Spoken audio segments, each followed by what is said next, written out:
Fear, uncertainty, and despair are the emotions of many people in Nigeria, as insecurity gives the sense of a nation under siege. Kidnapping for ransom has become widespread, affecting both rich and poor alike. After Ojewale was kidnapped on a highway in southwest Nigeria, along with 3 other persons, their captors demanded 50 million naira, about $31,000 for each person, an impossible sum for most Nigerian families to raise. But these were not men who understood mercy. They told my wife, if you don't want us to kill your husband, bring the money. They used to beat us when they want to negotiate with our people. When they are beating us, even the one that used to teach us what we will be saying, tell them, you need money, or else they will kill you. If we kill you, we don't lose anything. More than 2 million kidnap incidents were recorded in 1 year, between May 2023 and April 2024, according to a report credited to NBS, Nigeria Statistical Agency.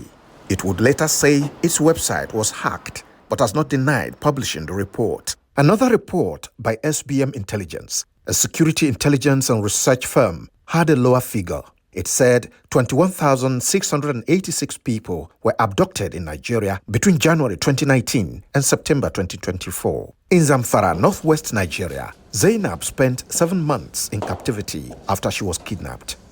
Her mother died while she was held captive, and she says it was caused by grief.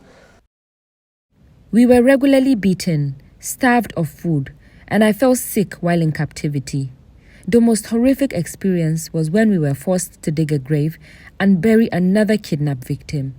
It was heart-wrenching. David and his teenage daughter were abducted after gunmen broke into their home. They spent nearly 2 months in captivity. After paying the second ransom, I was released while my daughter was held back for another ransom, close to 6 million naira. We were insulted, dealt with, and in fact, all the 42 days I stayed there, I was chained. Because of the beating, I'm still having problems with my spinal cord. While SBM's report said that $6.8 million was demanded as ransom within 1 year, the NBS report had a more alarming figure, $1.4 billion. But the Nigerian government insists the situation is not so bad. Today, we can move freely at any time, day or night, from here to Kaduna, up to Kano, without anybody stopping you. This in itself is a testament to the fact that the Nigerian authorities are doing their best to ensure that this cycle of violence is stopped.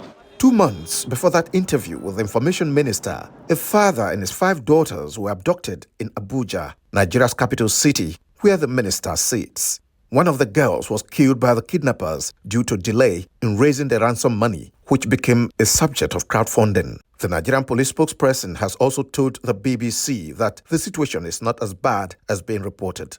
There's just a reduction in the cases of kidnapping in Nigeria. I'm not talking of false kidnapping or staged kidnapping that people paint as if they are real. Like students to collect money from their parents, from a girlfriend to collect money from a boyfriend. But when you talk of the real kidnapping, the statistics we have show that there's improvement in the fight against kidnapping in Nigeria.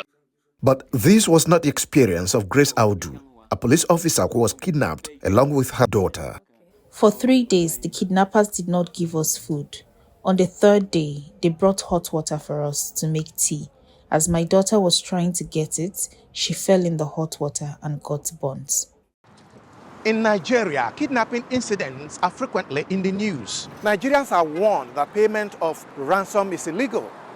But with no other alternative, victims face death. Ewokor, BBC News, Abuja, Nigeria.